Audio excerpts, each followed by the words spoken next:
नमस्कार दोस्तों, स्वागत है आप सब लोगों का आरपीएससी एग्ज़ाम्स यूट्यूब चैनल पर। प्यारे साथियों, रीड साइंस की अपनी टेस्ट सीरीज चल रही है, टॉपिक वाइज टेस्ट सीरीज, जिसमें कोशिका भाग 3 आज अपन करेंगे, जिसमें आपके प्रश्न रहेंगे 101 नंबर से लेकर के 147 नंबर तक, यानी 47 प्रश्नों को आज करेंगे। और प्यारे साथियों, ये जो प्रश्न आपके रहेंगे ये आपके रहेंगे मुख्य रूप से कोशिका विभाजन पर आधारित। तो काफ़ी महत्वपूर्ण वीडियो आप लोगों के लिए रहेगा और ज़रूर से ज़रूर इसको करें। ये सीरीज़ आपकी साइंस की तैयारी को बहुत ही शानदार बना देगी। और जिन भी लोगों ने शुभकामनाएं मुझे दी हैं, देखिए सब लोगों को पता है कि पिता बन चुके हैं और जो है आप लोगों ने ढेर सारी खुशियां, मतलब एक प्रकार से ढेर सारे मैसेज किए उससे, उसके लिए आप सबको बहुत बहुत धन्यवाद। इसके अलावा साथियों, थोड़ा सा गला आज ख़राब हो गया, लग रहा है कि अब जुकाम होगी। तो कोशिश यही है कि वीडियो आपको हर रोज़ मैं प्रोवाइड करवाऊँ। तो आज थोड़ी सी आवाज़ आपको स्लो नज़र आएगी या सुनाई देगी, थोड़ी सी कम आवाज़ रहेगी, आप थोड़ा सा एडजस्ट कर लीजिएगा। चलिए स्टार्ट कर लेते हैं बिना समय गवाए। और अगर आपको अच्छा लगे मैटर तो सब्सक्राइब ज़रूर कीजिएगा चैनल को और लाइक कीजिएगा वीडियो को। चलिए शुरू कर लेते हैं साथियों। पहला प्रश्न आपके सामने कि निम्नलिखित में से किस कोशिकांग में पायरुविक अम्ल टूटकर कार्बन डाइऑक्साइड, जल तथा ऊर्जा में परिवर्तित हो जाता है। जो पायरुविक एसिड है वो टूट करके कार्बन डाइऑक्साइड, जल एवं ऊर्जा में परिवर्तित होता है। किस कोशिकांग में? माइटोकॉन्ड्रिया में, केंद्रक में, गोल्जिकाई में, अंतर्द्रव्य जालिका में। तो ये मित्रों होता है आपका माइटोकॉन्ड्रिया में, ऑप्शन नंबर 1। इसीलिए इसको कोशिका का वही शक्तिगृह भी इसको कहते हैं, वही ऊर्जा यहाँ पे बन रही है, तो निश्चित रूप से ऑप्शन 1 रहेगा। दूसरा आपका प्रश्न, केंद्रक के बाहर डीएनए कहाँ मिलता है? राइबोसोम में मिलता है, अंतर्द्रव्य जालिका में मिलता है, माइटोकॉन्ड्रिया में मिलता है या गोल्जिकाई में? तो आपका केंद्रक के बाहर जो डीएनए होगा वो भी माइटोकॉन्ड्रिया में मिलता है। इसके अलावा अगर पादप कोशिका की बात की जाए तो उसमें माइटोकॉन्ड्रिया में भी मिलेगा और लवक जो है उसमें भी साथियों डीएनए मिलता है। ठीक है, राइबोसोम भी जो माइटोकॉन्ड्रिया में भी पाए जाते हैं और आपके जो है वो लवक में भी पाए जाते हैं। चलिए आगे बढ़ते हैं। अगला प्रश्न, जन्म के बाद मानव के किस ऊतक में कोई कोशिका विभाजन नहीं होता है? सब लोग जानते हैं इस प्रश्न का आंसर क्या होगा। कौन सा ऊतक ऐसा जिसमें कोई कोशिका विभाजन नहीं होता जन्म के बाद? तो वो है साथियों आपका तंत्रिका। ठीक है, तंत्रिका ऊतक रहेगा, ऑप्शन नंबर 2 यहाँ पे आपका सही आंसर है। चलिए अगला प्रश्न मित्रों, राइबोसोम्स होते हैं डीएनए, आरएनए, प्रोटीन्स और 2 व 3 दोनों। तो मैं आपको बताना चाहूँगा कि यहाँ पे 2 और 3 ये दोनों ऑप्शन सही है, यानी कि ऑप्शन नंबर 4 जो है वो इसका सही आंसर आपका हो जाएगा। ये आरएनए और प्रोटीन्स, ठीक है, दोनों के बने होंगे, तो ऑप्शन नंबर 4 यहाँ पे आपका सही आंसर मित्रों रहेगा। ठीक है, चलिए आगे बढ़ते हैं। अगला प्रश्न आपका, आरएनए में थाइमीन के स्थान पे कौन सा बेस होता है? भाई आपका डीएनए होता है उसमें तो थाइमीन होता है, लेकिन आरएनए में थाइमीन की जगह क्या होता है? एडानाइन, यानी कि एडीनिन भी इसको बोलते हैं, ग्वानिन, यूरेसिल या साइटोसाइन होगा या यूरेसिल होगा? तो साथियों थाइमीन की जगह जो है वो आरएनए में यूरेसिल होता है। ठीक है, तो ऑप्शन नंबर 3 यहाँ पे आपका बिल्कुल सही आंसर रहेगा। अगला प्रश्न, आरएनए का प्राथमिक कार्य क्या होता है मित्रों? प्रकाश संश्लेषण का, प्रोटीन संश्लेषण का, प्रतिकृति बनाना या अनुवाद करना? तो प्रोटीन संश्लेषण का प्राथमिक कार्य जो वो आरएनए का होता है, ऑप्शन नंबर 2 बिल्कुल सही इसका उत्तर रहेगा। अगला प्रश्न, जीव कोशिकाओं में मुख्य रूप से आनुवांशिक लक्षणों के नियंत्रण में निम्नलिखित में से कौन सा उत्तरदायी है? एंजाइम, हार्मोन, आरएनए और डीएनए। तो मुख्य रूप से आनुवांशिक लक्षणों के नियंत्रण के लिए कौन उत्तरदायी होता है? आपका डीएनए होता है, तो ऑप्शन नंबर 4 यहाँ पे सही आंसर रहेगा। अगला प्रश्न, जीन है डीएनए का एक भाग, डीएनए और हिस्टोन का एक भाग। तो सब लोग जानते हैं साथियों, जीन जो है वो क्या आपका एक डीएनए का एक भाग होता है, एक पार्ट होता है डीएनए का। ठीक है, जीन, इसलिए ऑप्शन नंबर 1 जो है वो बिल्कुल सही यहाँ पे आंसर रहेगा, उपयुक्त सभी नहीं होगा।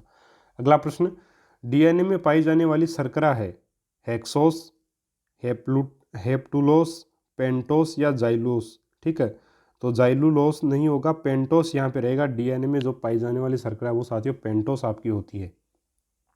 अगला प्रश्न मित्रों, कोशिका चक्कर की किस अवस्था में डीएनए का संश्लेषण होता है?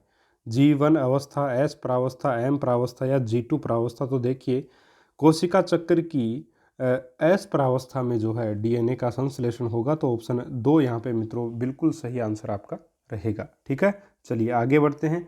अगला आपका प्रश्न है, कोशिका चक्र की किस अवस्था में डीएनए संश्लेषण के लिए प्रोटीन तथा आरएनए का निर्माण होता है? भाई डीएनए का संश्लेषण कहाँ होता है? एस प्रावस्था में होता है। अब डीएनए संश्लेषण के लिए प्रोटीन तथा आरएनए का जो संश्लेषण है वो कहाँ होगा? तो वो मित्रों आपका रहेगा, देखिए डीएनए संश्लेषण के लिए ये चीज़ें हो रही हैं तो निश्चित रूप से डीएनए के संश्लेषण होने से पहले होंगी। तो एस प्रावस्था से पहली प्रावस्था कौन सी है? जीवन प्रावस्था है। तो ऑप्शन नंबर 1 जो है वो बिल्कुल सही आंसर यहाँ पे हो जाएगा। और अगला आपका प्रश्न मित्रों की कोशिका विभाजन की किस प्रावस्था में कोशिका के लिए आवश्यक प्रोटीन का संश्लेषण होता है? प्रथम वृद्धि काल में जिसको जीवन स्टेज बोलते हैं, संश्लेषित काल यानी एस स्टेज बोलते हैं, जिसको द्वितीयक वृद्धि यानी कि G2 जिसको बोलते हैं। 4 है उपयुक्त सभी। तो इसमें सही आंसर मित्रों आपका रहेगा ऑप्शन नंबर 3, द्वितीयक वृद्धि काल G2 में ऐसा होता है।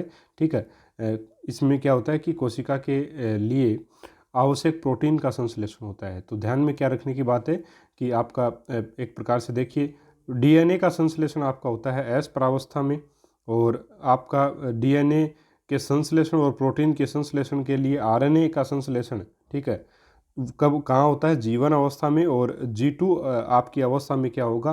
प्रोटीन का संश्लेषण जो वो होगा। तो ऑप्शन नंबर यहाँ पे 3 सही हो जाएगा। ये चीज़ें आपको ध्यान में रखनी। चलिए आगे बढ़ते हैं। कोशिका चक्र की किस अवस्था में केंद्रक तथा कोशिका द्रव्य का विभाजन हो जाता है?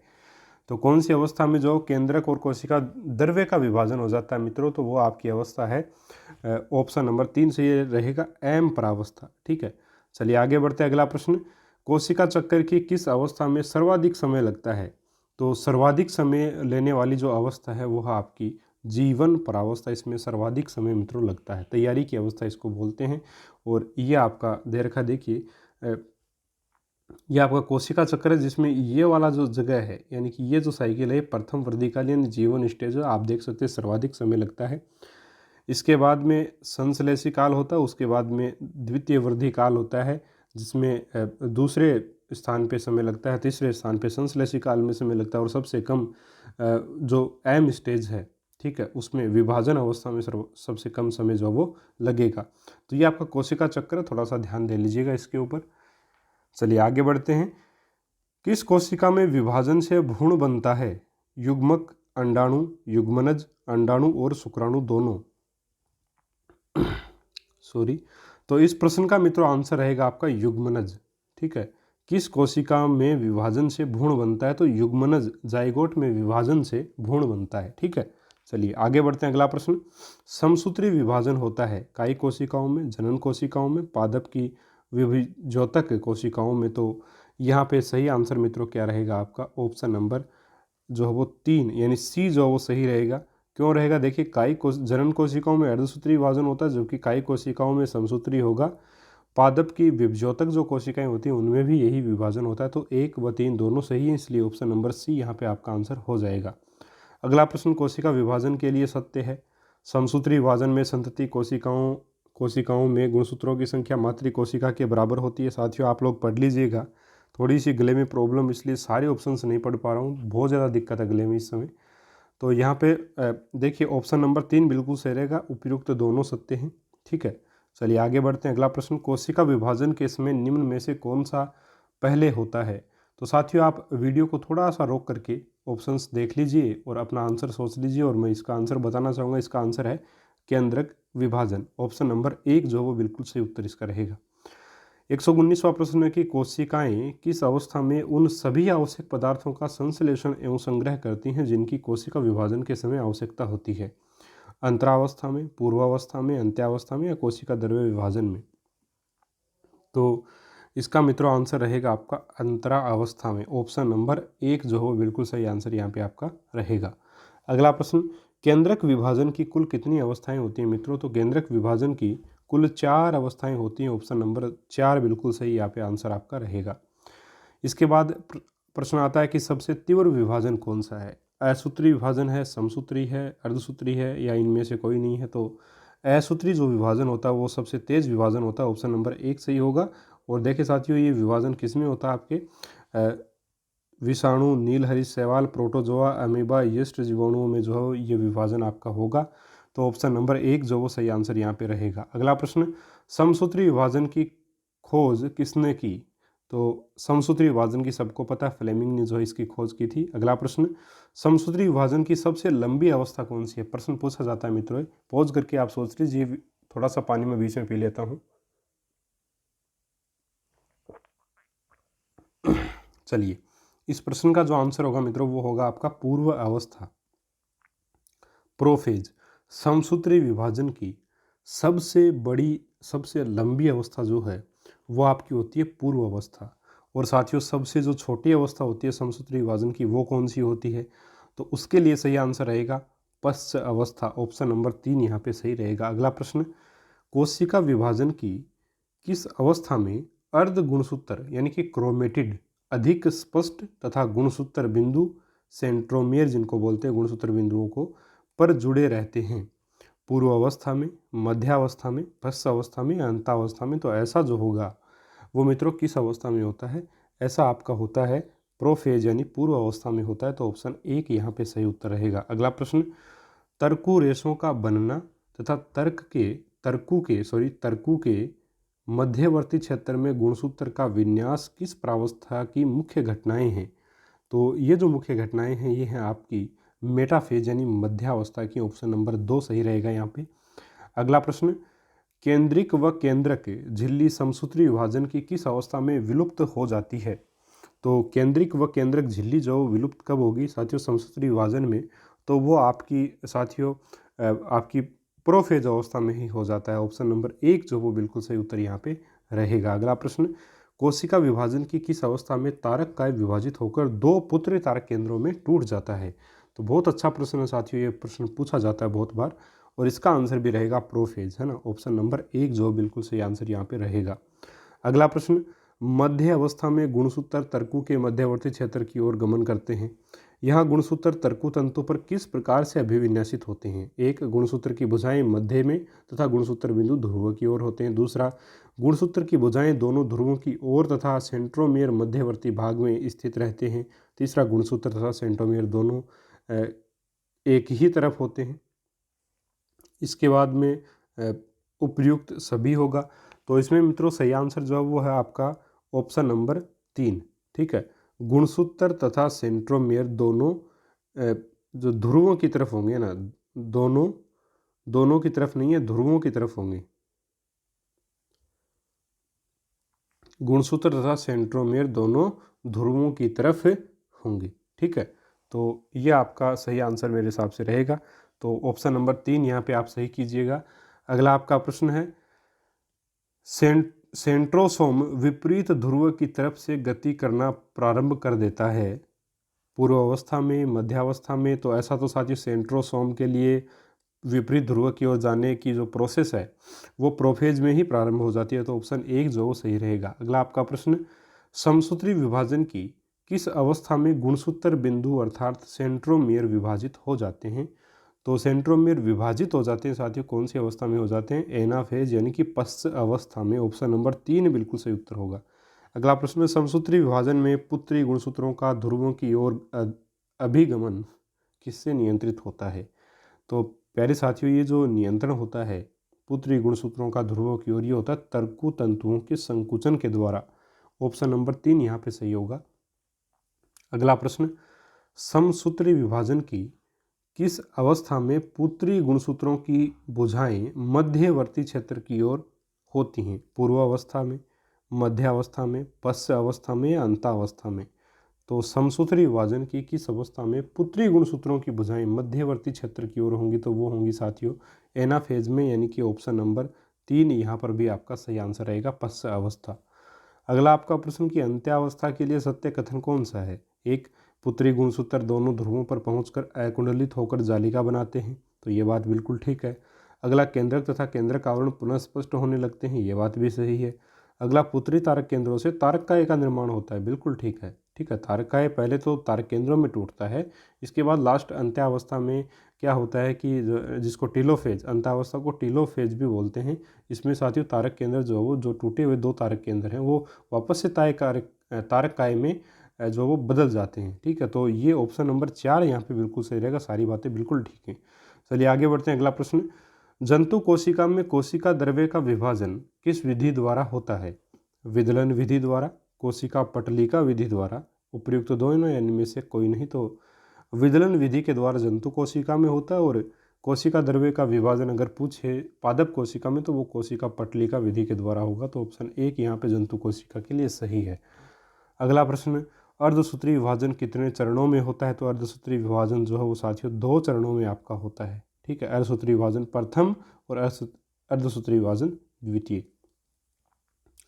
अगला है, न्यूनकारी विभाजन किसे कहते हैं? समसूत्री विभाजन को, अर्धसूत्री विभाजन प्रथम को, अर्धसूत्री विभाजन द्वितीय को, या असूत्री विभाजन को? तो साथियों न्यूनकारी विभाजन अर्धसूत्री विभाजन प्रथम को कहा जाता है।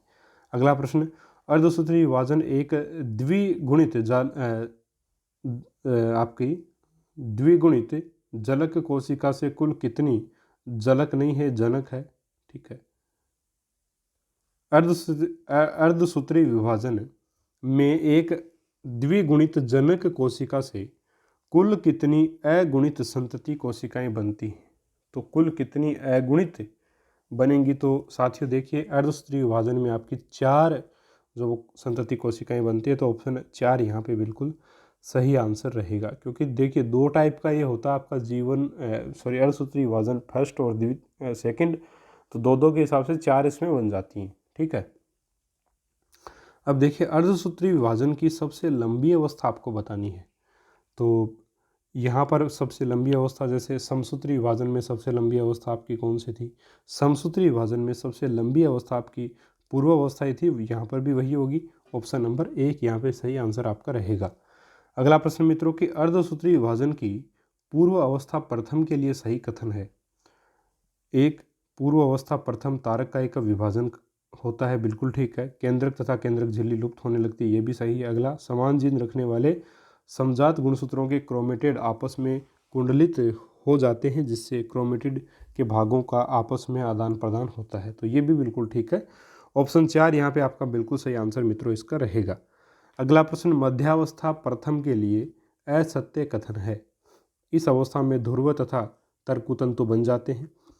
दूसरा, गुणसूत्र मध्य पटलिका के दोनों ओर एक समूह में जमा हो जाते हैं, और इस अवस्था में गुणसूत्र बिंदु मध्य पटलिका की ओर तथा गुणसूत्र ध्रुवों की ओर अभिविन्यासित होते हैं। और चौथा ऑप्शन उपयुक्त में से कोई नहीं। तो असत्य कथन अपने को पूछा था, तो आपका ऑप्शन नंबर 3 यहाँ पे हो जाएगा। इस अवस्था में गुणसूत्र बिंदु मध्य पटलिका की ओर तथा गुणसूत्र ध्रुवों की ओर अभिविन्यासित हो जाते हैं। तो ये आपका कथन यहाँ पे बिल्कुल गलत रहेगा, जबकि इनकी स्थिति कैसी होती है वो इस पहले दोनों ऑप्शन में बताया गया है। तो ऑप्शन नंबर 3 यहाँ पे मित्रों आपका सही आंसर जो वो रहेगा। ठीक है, चलिए आगे बढ़ते हैं। अगला प्रश्न, अर्धसूत्री विभाजन की पश्च अवस्था प्रथम के लिए असत्य कथन है। सेंट्रोमियर का विभाजन हो जाता है, पूर्ण गुणसूत्र ध्रुव की ओर गमन करता है, इस अवस्था के अंत तक प्रत्येक ध्रुव पर गुणसूत्रों का एक एक समूह बन जाता है, या 4 उपयुक्त में से कोई नहीं। तो यहाँ पे जो आपका आंसर रहेगा वो रहेगा ऑप्शन नंबर 1, सेंट्रोमियर का विभाजन हो जाता है। ये पश्च अवस्था प्रथम में नहीं होता है मित्रों, तो यही आपका गलत कथन इसके लिए हो जाएगा। असत्य पूछा था, ये आपने बता सकते हैं आराम से। अगला प्रश्न देखिए मित्रों, ये कहाँ पे होता है, सारी बातें आप थोड़ा सा पढ़ लीजिएगा, क्योंकि गले में बहुत ज़्यादा प्रॉब्लम है, इसलिए एक्सप्लेनेशन बहुत ज़्यादा नहीं कर सकता आज। 143वां अपना प्रश्न है कि अर्धसूत्री विभाजन की किस अवस्था में जीन विनिमय की घटना होती है, यानी क्रॉसिंग ओवर की घटना होती है? तो सबको पता है, ये तो आपकी पूर्व अवस्था प्रथम में होती है अर्धसूत्री विभाजन में। ऑप्शन नंबर 1 सही रहेगा। अगला प्रश्न, अर्धसूत्री विभाजन की किस अवस्था में गुणसूत्र अकुंडलित होकर क्रोमेटिड जाल में बदल जाते हैं? पूर्व अवस्था प्रथम में, मध्य अवस्था प्रथम में, पश्च अवस्था प्रथम में, या अंत्य अवस्था प्रथम में? तो इसका मित्रों राइट आंसर आपका रहेगा अंत्य अवस्था प्रथम, टेलोफेज फर्स्ट। ठीक है, ऑप्शन नंबर 4 सही होगा। अगला आपका प्रश्न, अर्धसूत्री विभाजन द्वितीय में जनक कोशिका होती है, अगुणित, द्विगुणित, एकल गुणित, या इनमें से कोई नहीं? तो अगुणित होगी साथियों। अर्धसूत्री विभाजन द्वितीय में जनन या जनक कोशिका होती है। कैसी होती है जनक कोशिका? अगुणित होती है। चलिए आगे बढ़ते हैं। अगला प्रश्न, जाइलम में पाए जाने वाले 4 कोशिकाओं में से कौन सी कोशिका जीवित कोशिका है? वाहिनिकाएं, वाहिकाएं, जाइलम तंतु, जाइलम मर्दूतक, तो जीवित कौन सी ये पूछा है, बाकी 3 मृत हैं, एक ही जीवित है, वो है आपकी जाइलम मर्दूतक। ये आपकी जीवित है, बाकी वाहिकाएं, वाहिनिकाएं, जाइलम तंतु आपके मृत कोशिकाएं होती हैं किसमें, आपकी जाइलम में। ठीक है, तो ऑप्शन 4 होगा जाइलम मर्दूतक, ये जीवित कोशिका होती है। अगला प्रश्न, फ्लोएम में चालनी नलिका पर नियंत्रण रखने वाली कोशिका कौन सी है। देखिए चालनी नलिका जो कोशिकाएं होती हैं उनमें आपका केंद्रक नहीं पाया जाता है ना, केंद्रक विहीन ये होती हैं, ये आपको मैंने बताया है पिछले टेस्ट में। ऑप्शन 1 है सह कोशिकाएं, फ्लोएम रेसे मर्दूतक, फ्लोएम मर्दूतक या इनमें से कोई नहीं। तो मित्रों जाइलम में पाई जाने वाली जो आपकी जो फ्लोएम की जो चालनी नलिका है उसके ऊपर जो नियंत्रण रखने वाली जो कोशिका है वो है आपकी सह कोशिकाएं। ऑप्शन नंबर 1 इसका सही आंसर रहेगा। तो मित्रों ये थे आपके कोशिका से संबंधित 147 महत्वपूर्ण प्रश्न, और इनको 3 वीडियोज़ में अपन ने कंप्लीट किया। इसके बाद अपन बिल्कुल आगे भी इस टेस्ट सीरीज़ को जारी रखेंगे, और अगला टॉपिक जो आपका रहेगा वो 1 मिनट मैं आपको बताता हूँ। देखिए ये आपको मतलब मैटर जो है वो कहीं और नहीं मिलेगा, ये निश्चित बात है, क्योंकि बिल्कुल मैंने किताबों से मैटर तैयार किया मित्रों।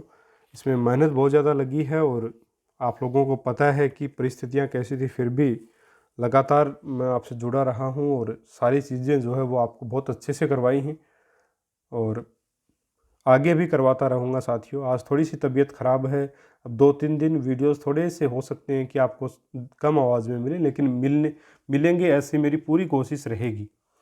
तो मित्रों अगला जो आपका टॉपिक रहेगा वो रहेगा रोग।